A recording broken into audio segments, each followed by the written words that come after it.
Le programme de stage rémunéré en soins infirmiers du CISAT verra son nombre de places réduit pour la prochaine période estivale. L'organisation mentionne dans une lettre destinée à son personnel que la sélection des candidates se fera d'une manière équitable et en fonction de l'ancienneté. On a fait le choix de s'en tenir à notre budget actuellement à cause du contexte. La FIC CISAT dénonce un manque de communication dans cette décision alors que le domaine a un besoin criant de main-d'œuvre. Que dans ce genre de dossier-là, avant de faire une telle annonce, puis justement démobiliser, décourager des futures infirmières, il aurait fallu avoir une concertation. Puis est-ce qu'on aurait pu trouver une solution justement pour intégrer 100% d'entre elles? On sait qu'il manque encore plus de 250 infirmières en région.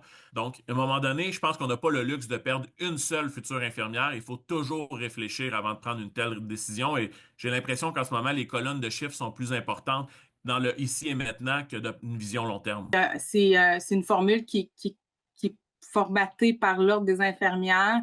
Donc, après ça, c'est difficile d'imaginer comment on aurait pu faire autrement, autre que de restreindre l'accès parce qu'on a fait le choix de s'en tenir à notre budget. Pour le président de la FIC CISAT, Jean-Sébastien Blais, cette mesure restrictive pourrait faire mal au maintien de futures infirmières dans la région.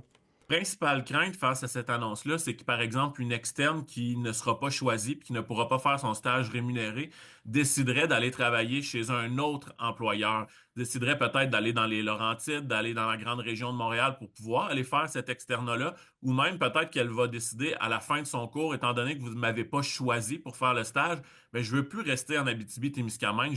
Pour les étudiantes qui ne seront pas retenues, elles pourront poursuivre leur emploi comme préposées aux bénéficiaires.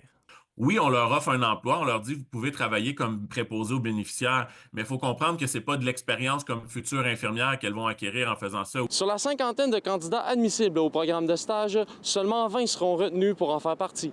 Les autres devront se rabattre sur d'autres options. Olivier Morin, RNC Nouvelles, Rouyn-Noranda.